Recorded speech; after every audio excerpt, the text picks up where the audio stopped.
Good morning, everyone. I'm so glad that you're here with us today at the Church of Hope.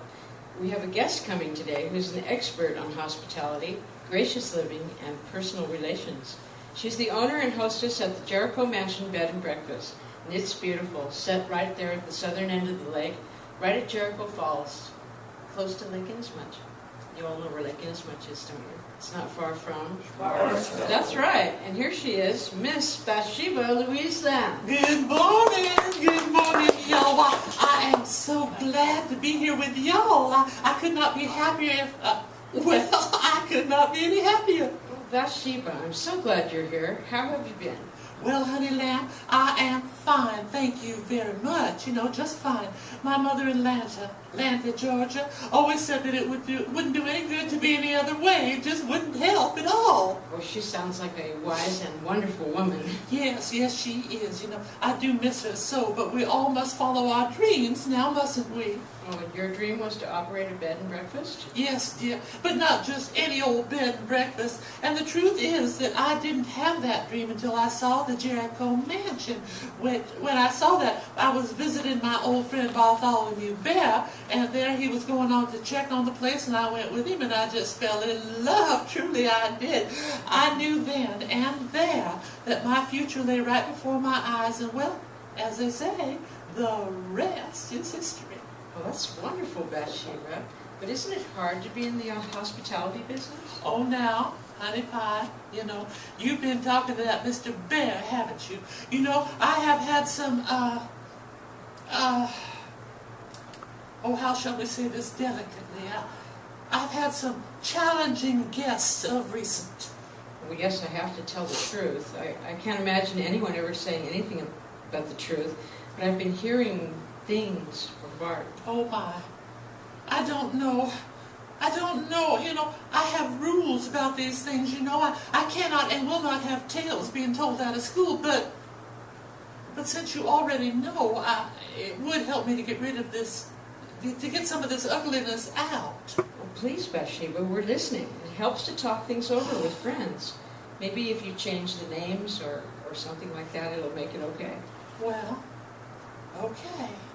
You see, I had some guests for whom nothing seemed to be adequate. Breakfast served from 7 to 10 was not good enough. Lunch served from 11 to 2 was not good enough. Dinner from 5 to 9 was not good enough. The rooms were not cleaned at the right time of the day. The books on the shelves were not interesting enough. We didn't have the right games in the playroom. The lake wasn't the right temperature. The colors in the rooms weren't right. The trees in the yard weren't tall enough. And they didn't like my fine china that I brought all the way from Atlanta. My mother's crystal wasn't fancy enough. My silver wasn't the good pattern. The tablecloths didn't have enough lace. Bathsheba, I hope you told them where to go. Where else they could stay. Do not think for a minute that I did not consider that as an option. But I thought of my mother in Atlanta, Georgia, and I said to myself, Bathsheba Louise Lamb, you just get over yourself right now. You are called to be a hostess, and a good hostess at that, and you will not argue with these people. You will find a way to make their stay enjoyable as far as it is up to you. I said it to myself.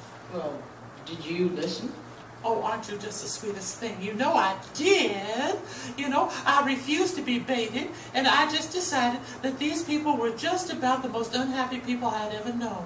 And I took about asking them about their home and their family, and I even asked them how things might be improved if it were up to them. Well, that took guts. That took... Yeah, guts is fine, dear. We all have them.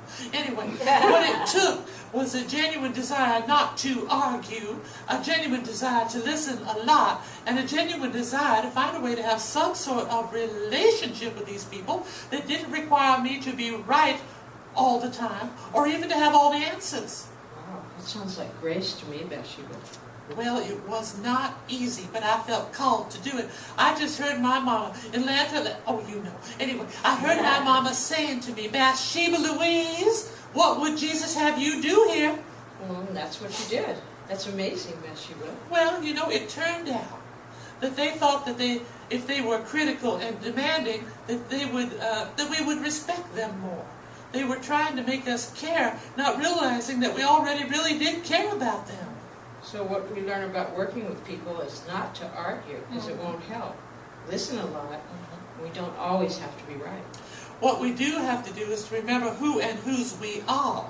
We belong to Jesus, honey lamb, and as our shepherd, he guides us to still waters. That's peace, dear, in case you don't get our lamb talk.